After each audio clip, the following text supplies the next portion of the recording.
তো বন্ধুরা দেখো, আমরা এসেছি হুগলির ইটেচনা রাজবাড়িতে। তো দেখো, এটা রাজবাড়ি ঢোকার সামনেই রাজাদেরই শিব মন্দির। খুব সুন্দর,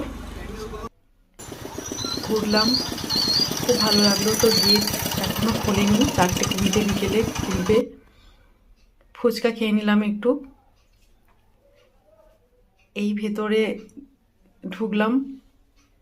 তো দেখো, রাজবাড়ি তো রাজবাড়ি, অসাধারণ। সবাই ছবি টবি তুলছে, কত সুন্দর। এইগুলো সব রুম, যারা রাত্রি যাপন করে। ভেতরে সব রুম আছে, আবার রুমগুলোর নাম আছে মেজদি, ছোটদি, বড়দি, জ্যাঠামশাই, কাকাবাবু, এরকম। তো এটা ভিতরটা কত সুন্দর দেখো বন্ধুরা। আমি তো দাঁড়িয়ে দেখেই যাচ্ছি। 300 বছরের পুরনো, অসাধারণ। আর সামনে এটা নারায়ণের মন্দির। এখানে বছরে দুর্গাপুজোও হয়। 4-5টা সিনেমা শুটিং হয়েছে, যেমন রাজমহল বাংলা মুভি, তারপরে ঢাকের তালে কোমর দোলে যে পরাণ যায় জ্বলিয়ারে বইয়ের গানটা, 2টো হিন্দি সিনেমা শুটিং হয়েছে। তো সত্যি দাঁড়িয়ে দেখার মতো।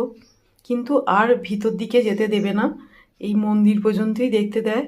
1 ঘন্টা টাইম, বিকেলে খোলে। তো কারা কারা গেছো কমেন্টে জানিও। খুব ভালো লেগেছে, দারুণ জায়গা একদম, অসাধারণ। যারা রাত্রি যাপন করবে অবশ্যই করতে পারো, খুব সুন্দর।